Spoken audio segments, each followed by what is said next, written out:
A deep dive into Iowa football. David Eickholt joins us. It's a busy one. What we saw after a busy weekend today, Locked On Hawkeyes.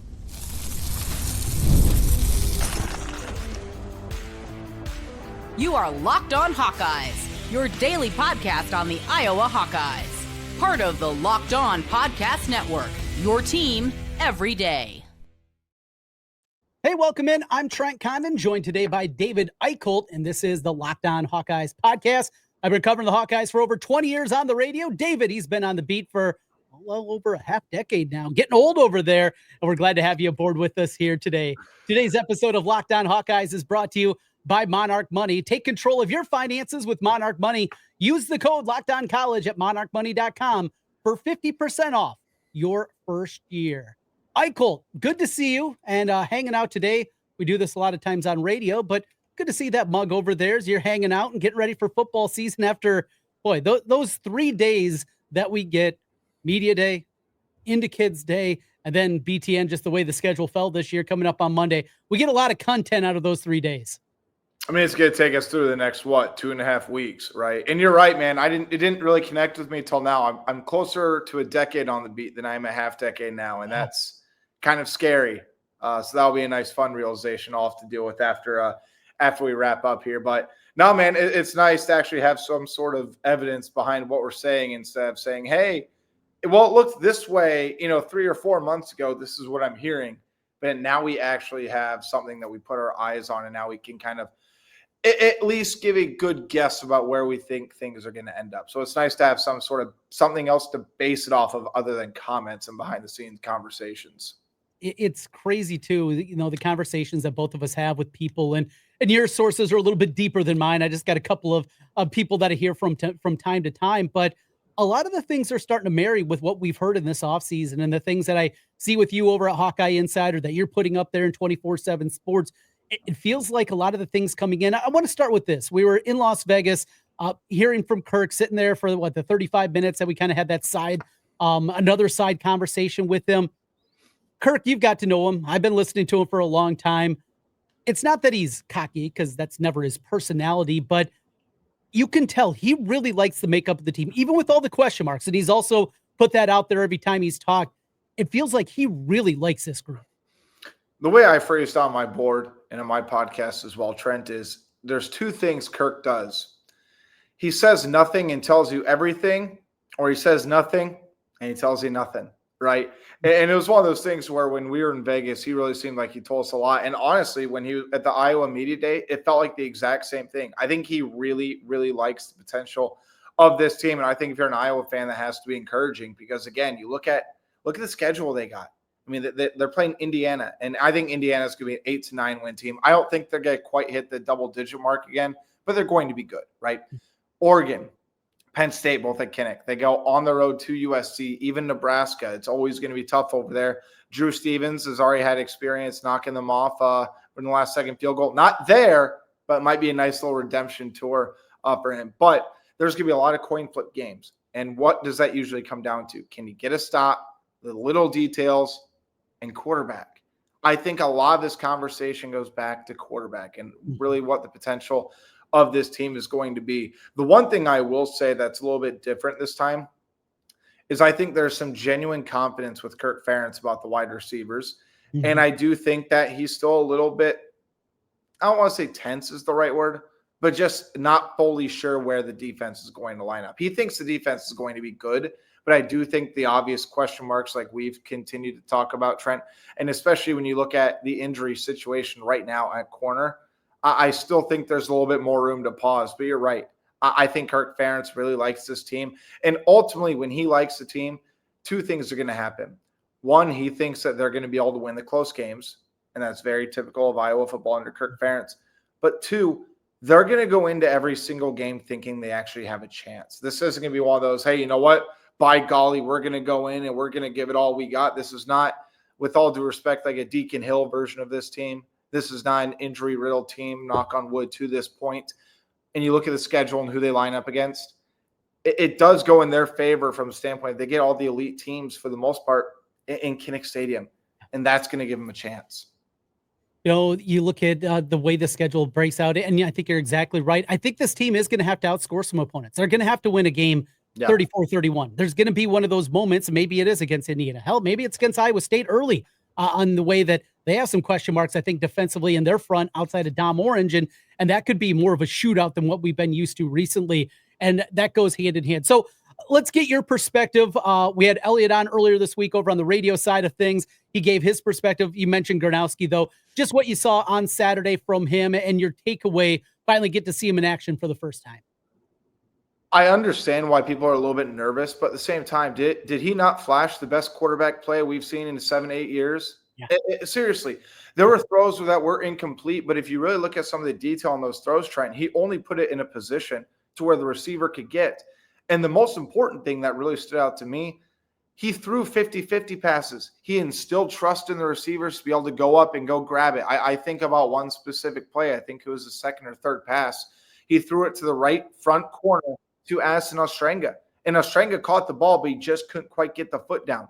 There was a great throw. It was a great catch, but it was just one of those, maybe Gronowski puts it a little bit lower, but that's a play where I think you're 50-50 on. But not from the standpoint of the receiver. The DB is going to be able to pick that off, or linebackers get batted away. And there were a handful of those throws. There's another one where Jacob Gill kind of got it in the end zone in the back corner. Gill couldn't haul it in. But again, it was out of the DB's range and only where the receiver could get it. If you have a quarterback that understands ball placement, can do those things, I think you have reason to be encouraged. Now, there's a couple negative things, obviously. He's got to get some of those stickum gloves. He's got to do something. He has to get, maybe cover his hands in butter and get used to just taking shotgun snaps. Yeah. Just learn just to overly catch the ball, right? But at the same time, I think Kirk kind of summed it up best. I guarantee you this happens in a lot of different practices. At this point in the year, this is not exactly uncommon. If it happens the week of the game, then I think you're getting really, really nervous. But you're talking about a guy who hasn't played he has not played healthy football since his junior season. Because remember, he played all last season hurt. And he opted into it. He didn't have to get the surgery. He opted into it to be at 100% health. So I think reps are going to solve everything. And I think when you listen to Tim Lester and you think about Kirk Ferentz, the way they described his camp, about how far he's already come from the first camp. So I think it was like day 8 or day 9 was the actual open practice that we got to see. They said that's the type of progress they want to see and that sort of upside. The other part is obviously the pick 6. I think there's two sides of the coin here. One, I think Gronowski throws that away in the game situation. 2, I don't think that was specifically on Gronowski. It was on Gronowski with the throw. I thought the left tackle released off the block way too late, and I think the defense sniffed out the screen, and that's what really made it play. So again, Cohen Entriger, who's one of my breakout players, made a hell of a play. But at the same time, I would challenge there were different components rather than just a quarterback making a bad throw. So I think there's just other aspects of that play where that really needed to work. But, I look at Gronowski, and I just think you see all the potential in the world. And again, I think you see the best quarterback play in the last 8 years. And I'm not saying that's like a crazy high bar, but that's exactly what Iowa needs, right, in order to have a chance against some of these elite teams. Because, Trent, you know as well as I do, have you seen the numbers of the last 9 games they play against ranked opponents? Mm-hmm. I mean, they're getting beat by 20 plus, minus 16 the turnovers. And that was my big rant last year. It's the point where they have not been competitive. They can't afford to have that this year, especially with all the opportunities that they have. And they're going to be big. And if you get blown out by Penn State and Oregon this year, here's the other thing. If Iowa goes out there and goes 10-2 this year, yet they're blown out by both Penn State and Oregon at home, they might be on the outside looking in for a playoff bid. And that shows you the importance that they're going to have. Now we're getting way ahead of ourselves. A couple of other offensive notes I want to get into. You mentioned Addison Ostrenga. So I come out here, one of my big takeaways from Saturday, well, the tight end. We saw Lachey had 29 catches last year. And I know he was never 100% last year. You can see that. But with the Tim Lester offense, look at what happened with Fleur in Green Bay. They just don't throw it a ton to the tight ends in comparison to some of the other iterations of the Shanahan offense. And maybe tight end was becoming depleted. And then Monday, what is a BTN crew? They talked nothing, but it felt like tight ends for like 10 minutes there. So what do you believe is closer to what we're going to see, at least for this season? Tight end, a big part of the offense still. I think it's going to be diminished of what some past years are, but I also think that goes hand in hand because the wide receiver room is actually deep for once. I think it's just going to be a balance. And I think if you're an Iowa fan, that's music to your ears. Again, obviously Iowa loves the tight end you. And I'm of the opinion where it's not close. Everybody should know who tight end you is. 3 of the top 10 tight ends in the NFL are Iowa tight ends. They were all great in college. Now, Kittle is a little bit of a different story. Obviously, he didn't realize his potential until he got there. I think Ostrenga is going to be a really good player. I think he's going to have over 450 yards or so. I think he'll have about, maybe 4 touchdowns or so. But that's not a bad thing. That's pretty common across the board when you think about some of the other Big Ten teams and top programs. When you look at and this all goes hand in hand, right? They're not going to have a Caleb Johnson. They're going to have 3 different running backs. They're doing running back by committee. Lester and Kirk have kind of said it themselves. And even Omar Young, when we got the chance to talk to him, we said, I'd like to have a running back by committee because guys will be ready and you don't have that sort of workhorse, right? But then I also think you look at the wide receiver play. I think they're going to play 6 or 7 wide receivers, man. Like Dayton Howard had 3 catches at one point in a single drive. We know what Jacob Gill can do. Reese Vanderzee looks like a grown man right now and what he did. I was really impressed with him and obviously with Hank Brown. I think Aston Ostrenga is going to be tight end 1. That was one of my big question marks, not from the standpoint of, what can he do? But we just haven't seen like an Iowa tight end sort of break out over the last couple of years. And Ostrenga's had flashes, but can you put it together consistently? Because again, the flashes tell it all.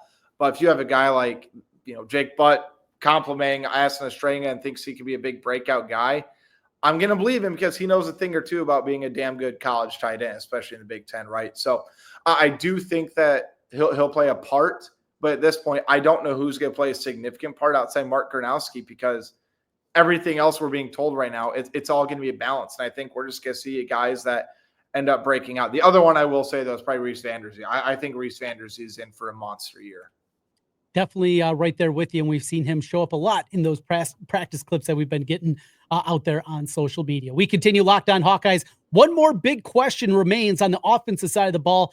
Who's going to be the left tackle? We'll get David Eickholt's thoughts on that. Plus, take a look at the defense, what we saw over the weekend as we react. Plus, what little basketball coming up later on as we continue on the Locked On Hawkeyes podcast. Today's episode is brought to you by Monarch Money. Most people can't name all their financial accounts or even what they're worth, whether it's 401ks, properties, or investments. And when you don't have the full picture, you can end up leaving money on the table. That's why there's Monarch Money. It's an all-in-one personal finance tool that brings your entire financial life together in one clean, easy-to-use interface on your laptop or on your phone. Monarch does the heavy lifting for you. You can link all your accounts in minutes, see clear data visuals, get smart categorization of your spending, and finally feel in control of your money without ever touching a spreadsheet. I use Monarch Money putting all my accounts together. I'm a small business owner, making them work with their personal finances at home. Having them all there helps out me and helps out my family in figuring out where the money is coming and where it's going. Don't let financial opportunities slip through the cracks. Use the code LOCKEDONCollege at monarchmoney.com in your browser for half off your first year. That's 50% off your first year at monarchmoney.com with the code LOCKEDONCollege, monarchmoney.com. Trent Condon back with you once again on the Locked On Hawkeyes podcast, joined today by David Eickholt. Thanks to everybody out there for making Locked On Hawkeyes your first listen every day, your daily Iowa Hawkeye podcast. Well, David Eickholt, he's churning out content daily at HawkeyeInsider.com. One more on the offense from over the weekend, and that is left tackle. So you were there as I asked the question to Kirk when we were in Vegas about left tackle, and I asked specifically about Bryce George. He said, well, we wouldn't have brought him in. We didn't think he could play. And then we see Saturday, and he didn't play very well. I get it. He's learning. This is a big transition. It does look like the speed of Big Ten and certainly the Iowa defensive ends, I think, play a part of that there. Maybe it's too quick, too early here. If we're going to see Bryce George, is it more likely we see him inside before outside? That's what I think. Yeah. I mean, I think he's going to be challenging for that left guard spot, if anything, because I think Cade Peeper's going to hold down that right side. By the way, for anybody asking, I know this is kind of a given, but James Dunker is not flipping from right tackle to left tackle in any sort of circumstance. He has not practiced that. I confirmed it with George Barnett about that. But yeah, I think Bryce George could be a very key rotational piece. He does continue to need to catch up to the speed of the game. And if you're Iowa right now, you can't afford to wait because I have a column coming out about this next week, Trent. that Iowa State game could very well determine the entire season. And what I mean is this standpoint. I think Iowa's 2 gimme games. I think they beat Rutgers. I'd be stunned if they lose to Rutgers, the success they've had over there when they travel over east. Then you look at Indiana. And if you beat Iowa State, you're looking at Indiana 4-0 homecoming. You beat Indiana, guess what? You're 5-0. And at that point, you're talking about a potential playoff run at that point, right? If especially if you beat Iowa State and Indiana early. And, who knows what's going to happen with that Iowa State game. I still haven't made up my mind about it. But my point is you cannot wait for Bryce George to really be ready. If you need another guy, you can throw him in there. But if he's not really ready for Big Ten action, then you're not going to be able to force him in.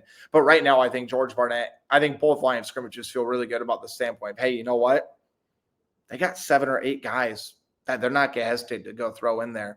With that being said, though, I think 4 of the 5 spots are pretty well locked down. Maybe that left guard spot, though, is going to be up just for contention.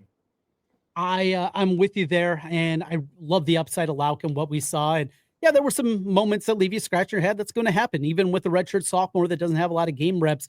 But a reason for that is on the other side of the football too. That defensive line, they are deep, they are hungry. And I said this a week or 2 ago, David. I think if I was going to be back to the level of defense that maybe we anticipate, that defensive line has to be at a high level. I mean, they have to be maybe one of the best 5 or 6 defensive lines in the country. Yeah. And am I crazy to think that they have that kind of upside? A lot's got to happen. I get it. But if Allen starts to hit and he's able to be that 3rd round, rush specialist and playing inside and outside, and Aaron Graves takes another step. And of course, Herkett Llewellyn on the outside, and then the depth pieces that we've talked about. Is it crazy to think that Iowa can get to those heights on the defensive line?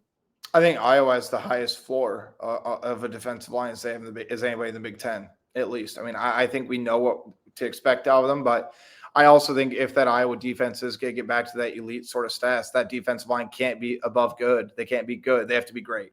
They have to be borderline elite. Do they have potential? Absolutely. Am I still going to question mark it? Yes, because I need to see one guy that can go break out there, right, and be that double-digit sack guy. I think if Brian Allen was healthy in this offseason, I think he'd have a better year. I still think he could be a 6.5 sack caliber guy. Love Max Llewellyn. But let me throw a name at you. I've heard a lot behind the scenes. Now, he still might be a year away, but I think he's going to be a key rotational piece this year, and I think he's going to be poised to be a monster next year. Bryce Hawthorne. Like, the stuff I've been hearing about Bryce Hawthorne is ridiculous. How violent of hands he has, how much of just a problem he's been in the trenches. And guess what? Who better to go up against every single day than a Logan Jones? Yeah. Than some of those guys, man. And he's going from the FCS level. I get it. But remember, he was an FCS All-American. He's got the size. He has the football IQ. And Kelvin Bell raved about him when we got the chance to talk to him. So I throw him in that category. But you're exactly right, man. If they can have an elite defensive line, I don't think linebacker is going to be a very big strength for this team, just based on what I've seen so far. I think they have 1 or 2 guys that could step up and be surprises. But all they got to do is their job. Like, they just have to be suitable. They just have to be formidable. They just have to do their job. I think at times Jay Higgins, Nick Jackson, some of those guys, I think they covered up some holes from an elite defensive line. Not that Iowa's defensive line was bad by any means, but they covered them up for not being great, right? I think that's a key part of it. But the defensive line also has to get to the quarterback because we're unsure about secondary right now. Iowa's usually has a Cooper DeJean, usually has a Desmond King, has those guys that can sit back there and cover for 6-7 seconds. Iowa's got to be able to get to the quarterback in 4. And that's going to be a big, big key for me. So you mentioned that defensive backfield, and I think that still remains my biggest concern because what we saw from Carson Shire, that dude, as long as he's healthy, he looked the part in a big time. He was the breakout player. Yes, thank you. I'm happy you brought him up because he made a handful of plays. And even I think Kirk Ferentz said the other day, he's been kind of the surprise breakout player throughout fall camp. They need those stories. And in the middle, they're going to be fine. And I think I told you a week ago, Montgomery, I continue to hear it is neck and neck with him and Harrell. Harrell's more than likely going to get the first nod, but Montgomery's right behind him. And then, of course, you got the young guys there. I think they're going to be fine at linebacker eventually.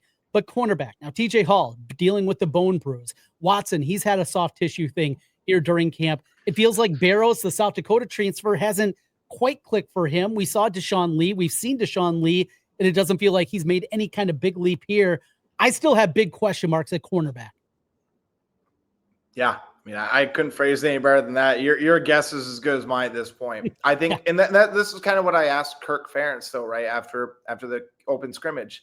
I said, how do you balance feeling like you've made progress on offense versus defense when it comes to the wide receivers and defensive backs? When you have, the wide receivers just haven't been as good in recent years. We know that. The DB room is struggling with injuries. Like, how do you honestly assess it? And he just said, we go by technique. We just look back to where they've started, where they come, and they said they have a whole different evaluation for every little thing, and they know they have to keep that in mind. So I said, fair enough. I get it. He probably didn't want to go too much into the X's and O's, but what he said makes sense. But at the same time, also, I think you look at the defensive backs, it's one of those things where are you going to trust Phil Parker? And I feel like we're in a little bit of a paradox from this standpoint. I feel like I know more about the offense, what we're going to get out of the offense, than the defense. I think Iowa's offense is going to be pretty good. Now, what's pretty good? That's relative, right? Like, I think they can be top half in the country, including a passing offense. Hallelujah. Successful year, right? You bring in Mark Gronowski, you take that step from a passing standpoint. I still need to see it to believe it. When it comes to defense, everything tells me I need to be concerned about the defense. But Iowa's defense has really never been that bad under Phil, even last year by the numbers. Outside of a couple games, we know about the couple games, right? But by the numbers, Trent, we thought they had an off year. They still were pretty damn good. Yeah. So at the same time, the same breath, I'm sitting here saying, well, I'm not going to not trust Phil Parker until I see it. So until Iowa's offense is good, I'm not going to believe it. Until Iowa's defense is bad, I'm not going to believe it. So it's just sort of it's a very weird circumstance. But I think only if you're an Iowa fan or if you follow Iowa does that, I think, make any sort of sense. But you're right. I think concerns about the secondary are legit to this standpoint. But at the same time, I'm very curious how much TJ Hall has progressed, because I've heard a lot of things behind the scenes that he had a really great offseason. His guy who's really taken it personally. He's a guy that really has sort of attacked the wide receivers and really pushed that defensive back room. But again, we've seen lowlights of TJ Hall. Did he piece it together over the last 7 months? I guess based on what we know right now, we'll see week 1. Week 2, I'm not buying anything week 1. We're waiting until week 2, and then I'm really going to start drawing conclusions. Right. We're going to overreact to it. You know what's going to happen. You know what's going to happen after week 1, because that's what we do. Hey, before we let you go, got a couple of basketball questions for you. We'll get into those as we continue. David Eickholt joining us from HawkeyeInsider.com on the Locked On Hawkeyes podcast.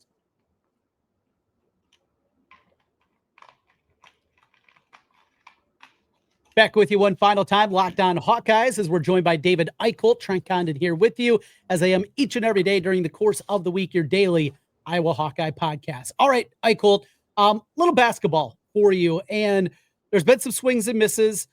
Kate Harpering over on the women's basketball side makes her commitment to North Carolina over the weekend. I know a couple of Iowa's bigger targets for class of 2026 on the men's side have gone away. As somebody that covers recruiting like you do, just give us your takeaways. I used to follow recruiting a whole lot more. But boy, in today's environment of the transfer portal, it feels so different to me. It's impossible. And I mean that from like the nicest standpoint ever, because of how many different factors there are. I'll say this, and again, you never want to be the bridesmaid. You always want to be the bride, right? Iowa was very close with Kate Harpering. I have 3 different sources that inform me that Iowa made her final 3, and Iowa arguably finished number 2. I got told by one person. The North Carolina fit makes sense. I think the proximity, based on her family being able to attend games, would be a lot harder from Iowa City, because remember, she's from Georgia. But the things I've been told about Iowa's efforts from coast to coast recruiting-wise, Trent, they're doing, in all caps, a great job. Like, Iowa is continuing to look to establish itself. And I hate being that guy that said it's a make or break on one recruit for this 26 class. And I think you know where I'm going with this. It's all about if Iowa can get McKenna Wolitsko. Mm-hmm. If Iowa gets Wolitsko, I think the floodgates open. And I think Iowa gets potentially another 5-star along with Wolitsko. There is that sort of potential. And you talk about following recruiting. A month ago, I was told Iowa was completely out on Jenica Lewis. Yeah.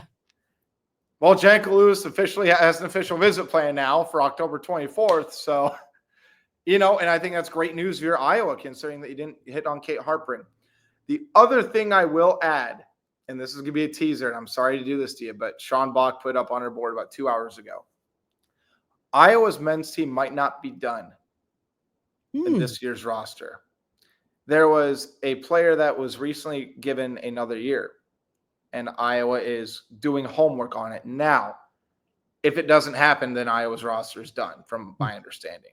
But there was a situation that has arisen where Iowa is going to look at this guard to potentially add. And I would call it a significant addition. I don't even want to put my odds on it right now, Trent. Yeah. But I also think if you're an Iowa fan and you look at this roster right now and you look at the past and how Iowa has approached things, I think you're feeling very encouraged that Ben McCollum and his staff are keeping the freaking doors open on Wednesday, August 13th, to potentially add another big playmaker to the roster. Not a lot of coaches would do that, even with an open scholarship. So I think given the way everything's kind of unfolded, I think you feel pretty darn encouraged. But the other part is, too, Iowa's going to have a handful of 2026 and 2027 official visitors on campus here over the next 2 months or so. So they're going all in, man. And yeah. I think it's a really exciting time to be, honestly, an Iowa fan. I think you look at the Iowa football home schedule, you look at the women's basketball and the trajectory they have, the things I've heard about Addie Deal. She might be arguably already a top 2 player on the team, maybe the best player on the team from time to time. And then you look at the men's roster and the way that's shaken out.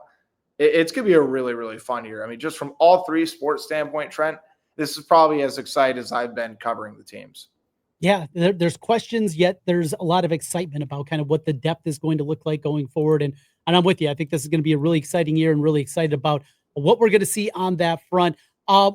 Expectation-wise, football, men's basketball, women's basketball. Iowa, I still, until we see it, they're going to be 8-4. That's kind of where I am. That's kind of right.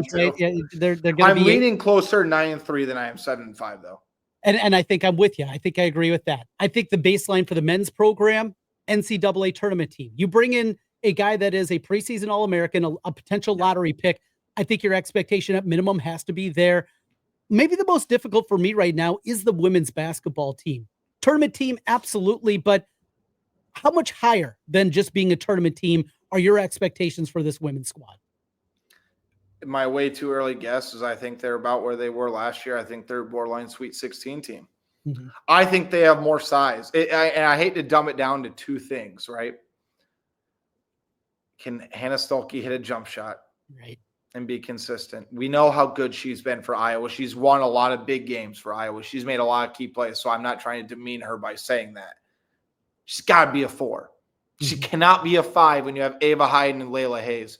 Because what Layla Hayes was able to do against Ava this summer in the matchups that we got to see, Trent, that girl is going to be ridiculously good. She's going to go through growing pains. Yeah. But, man, that is the type of player where you get Jan Jensen, she's just got her Starbucks in the hand, like nodding and smiling like she's got somebody there. And point guard play. Chit Chat Wright flashed at times last year at Georgia Tech. She was rated higher than Leah Guyton in the recruiting class. Man, she's 5'3", 5'4" on a good day. Can she defend at the Big Ten level, and can she withstand the physicality of Big Ten play? If she can be an efficient point guard, if Hannah Stuelke can hit a jump shot, I think I'm leaning more toward a Sweet 16 team. Like I just think the team has that sort of potential. You get Kylie Feuerbach back. You have a number of weapons at the 2 to 3. I love Emily Rodriguez. I think she needs to continue to learn the system. But she is so strong. Her shoulders and her upper body are so strong. She's not getting bullied by anybody. And I think her potential in the Iowa system is really high. She might be a year away too. But I'd say borderline Sweet 16. Am I way too early guess? Got me pumped up. David Eickholt, 24/7 Sports. Hey, as we get closer to football season, I know you guys are always putting together specials, people jumping aboard with you guys over at 24/7 Sports. What's the latest and what are you working on that people can be reading this week? As I am reading that update you just mentioned from Sean about the potential transfer on the basketball front. At least somebody they're monitoring, right? Yeah. But yeah, we have 50% off an annual subscription right now. I mean, we got Elliot Clough, formerly of the old rival site, with us now. So it's been Sean, me, and Elliot, and the transition's been seamless. It's been a lot of fun, makes a lot of sense. And I can tell you, like, I don't think we've ever had more preseason intel than we've had this year. And the nice part for me, Trent, I could actually kick my feet up a little bit. It's so much nicer to have a third person. So I'm really stoked that Elliot's award. But yeah, HawkeyeInsider.com. Be sure to check it out. We have fresh content every single day, fresh intel. Feels like almost every hour of the day, but we'll just keep at it, man. I'm really, really excited for the next year. No doubt about it. We will be seeing you soon. David Eickholt joining us. Again, HawkeyeInsider.com is where you can find David. A big thank you to him joining us here today. That'll do it for the program. We'll be back with you tomorrow. We'll probably be digging into that basketball front a little bit deeper with the news that Sean had out there. And we'll do what we do here, and that is speculate each and every day. Your team every day on the Locked On Network. We'll talk to you again tomorrow. Until then, go Hawks.